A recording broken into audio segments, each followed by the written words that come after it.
and welcome to our season ender. This is episode 13 of The Hitty Show.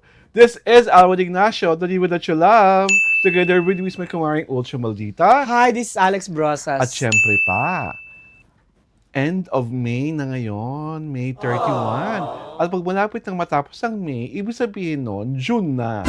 At alam niyo na kung anong meron sa June. Kailangan ko pa bang paulit-ulitin na birthday month ko yon. Charot! Ay, naloka ako sa intro, ha? Sa intro. My God. Mas nakakaloka ang pag-uusapan natin sa ating Easy Round. Dahil tungkol ito sa dalawang sikat na mga awit. Si Maki, isang soloista, at si SB19 Justin De Dios na ayon sa mga dalahira at katkatera ay close at iniintriga ang kanilang closeness. Bumoborder na raw sa bromance. How true. But ang true na true, may bago siyang kanta na ang pamagat ay Sino to? Si Maki. si Maki. Habang buhay pansamantala, nasa kasalukuyan, ang official music video ay meron ng 179k views and counting. At ang lahat ng mga kanta niya sa Spotify ay meron ng 1 billion streams. Multimillionaire siya. Ibig sabihin yan, mayaman na si Maki. At ito nakakatuwa. Si Maki po kasi at si SB19 Justin De Dios ay best of friends. Sa mga concerts ng SB19 o kaya sa mga concert na solo ni Maki, nandun sila para panoorin ng isa't isa. Yung mga last shows ni Maki, Justin was always present, pinafocus pa nga ng camera, pinagja-jump pa sila, nagkakanta-kantahan silang mga ganon-ganon. Tapos ngayon, sa bago niyang music video Nino. ni Maki, kasama si Justin sa video.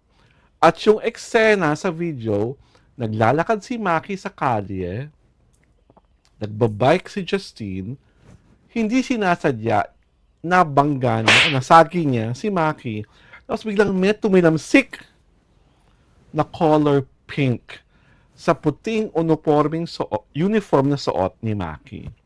And from that scene, ang mga sumunod na eksena ni Justin ay para siyang anghel. May wings, nakaupo, poging-pogi sa video, and from afar, Maki was looking at him. So dahil sa mga eksenang ganon, ang mga mapaglaro, ang mga pag-iisip, at laging pregnant ang thoughts, siniship ngayon si Maki at si Justine na, yun nga, bordering on the bromance na yung closeness. Ako, I have a question. Okay. Based on your kwento. Oo. So, natalsikan siya. Was it, explained why pink? Walang explanation. Kasi, it's not natural. Mhm. Na, matatalsikan ka, pink? Pink ang tatalsik sa yung Oo, paint. di ba? Parang, that is kinda outlandish or Mhm. it's kinda revealing Yan, din. Parang yun nga. ganon. Yung point mo Diba? na revealing na yan ngayon ang nag-iingay ang mga katkatera. Ang dami-dami namang kulay na panlalaki. Pwede kasi di ba yung una niyang song, Dilaw. Si Malaw yung bida doon ng Bini. Ngayon, Pink. Tapos si Justin ang tinalsikan ng, si Justin ang tilamsik ng Pink. Ano ba yung song? Mapanakit na song.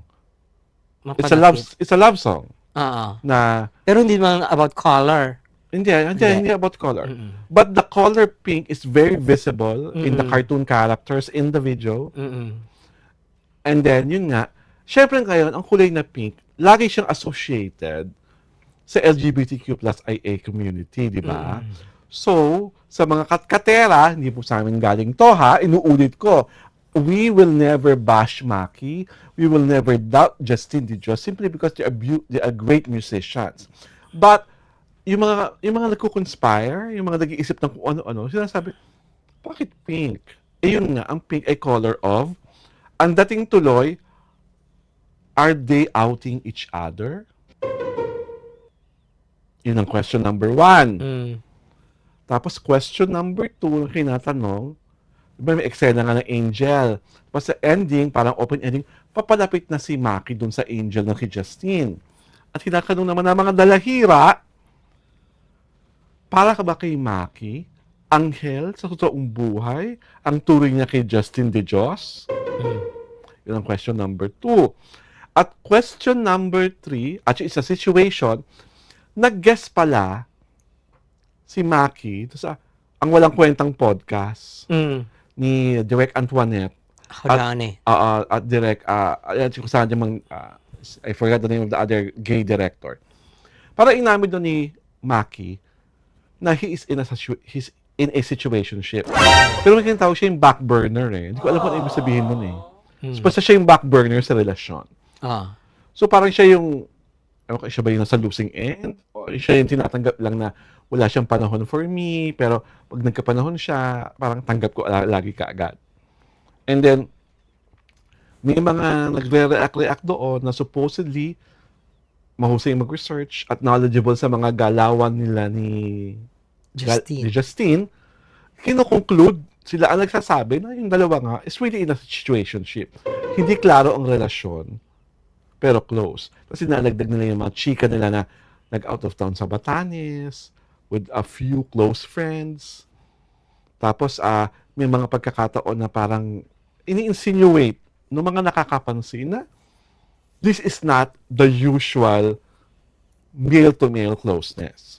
So, again, tanging si Justine lamang po at si Maki ang makakasagot sa mga suspetsyang yan at sa mga insinuation yan. But Mare, you being a very intelligent person, in case there is really a relationship between the singer Maki and SB19's Justin de Dios, makakasira ba to sa karera nila? Or this is something that we have to celebrate? None of the above. Not of the above. Because?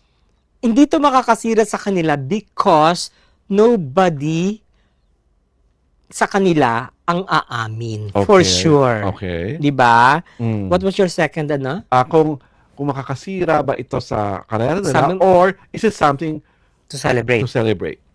This is not, since hindi man walang pag-aamin, there is nothing to, To celebrate celebrate. about. Okay. Di ba? Mm-mm. Actually, going back to the video, it could also be yung story ng music video, it could also be somebody else's story na sila lang ang umarte. Umarte, yes. Di ba? Oo. Oh, maybe the song talks about yung dalawang tao pero hindi sila Okay. yon. Nagkataon They sila were umaarte. they were just breathing life to it. Oo. 'Di ba? Kasi they're the ones na artist. Oo. 'Di ba yung ganon? So, ano yung problema niyan? Yung mga fan eh. Kasi nag-isip sila ng kung ano-ano. Oo, kasi 'di ba kasi hindi mo naman alam yung ano eh, Yung dynamics ng closest nila, lalo sa hindi, personal. hindi mo alam how the song was written. Okay. Oo. What was the inspiration all about? Oo, kasi may mga ganun, katulad si ano, di ba? Hindi natin alam, who's that a guy? Yung Pinoy na Pinoy? Sino ba yun? Pinoy na Pinoy. Oo, yung si ano, yung kumanta na inspiration pala si ano, si Ray Valera. Inspiration pala yung ano, Sa Ay Cruzada. yung Ay Cruzada, di ba? May mga ganon. Oh. Kay Rani Raimundo. Why can't it be? Why can it be? Yung pala, story pala niya yon.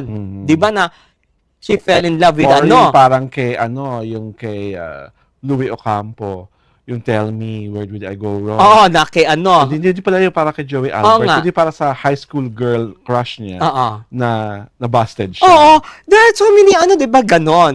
But kaya Kasi sila, pinili nila yung BL agad. oo, LGBTQ agad. kasi yung trope, parang nag-ano doon sa dalawa eh. Yeah, yes.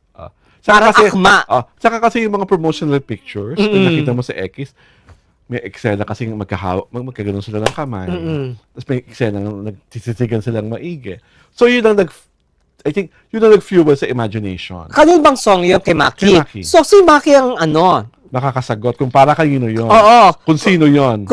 Kung bakit may ganong kanta at kung totoo ba yung it was his interpretation of a situationship Mm-mm. ng dalawang taong kilala niya. Okay. Ako ang gusto ko lang talaga mangyari is, if just so in case, there's really a love story brewing between Maki and SB19's Justin De Dios, hayaan na lang natin ang tamang panahon ang magsabi kung ano talaga ang totoo, kung sino ang nagsasabi ng totoo, at handa ba tayo sa ganong klaseng katotohanan. Ito po si Alwin Ignacio, Live That You Love. Kasama ko ang aking kumaring Ultra Maldita. Hi, this is Alex At Brosas. hindi po pinapanood ang season ender ng The Haiti Show, ang Tarayan at Talakayan Showbiz Edition.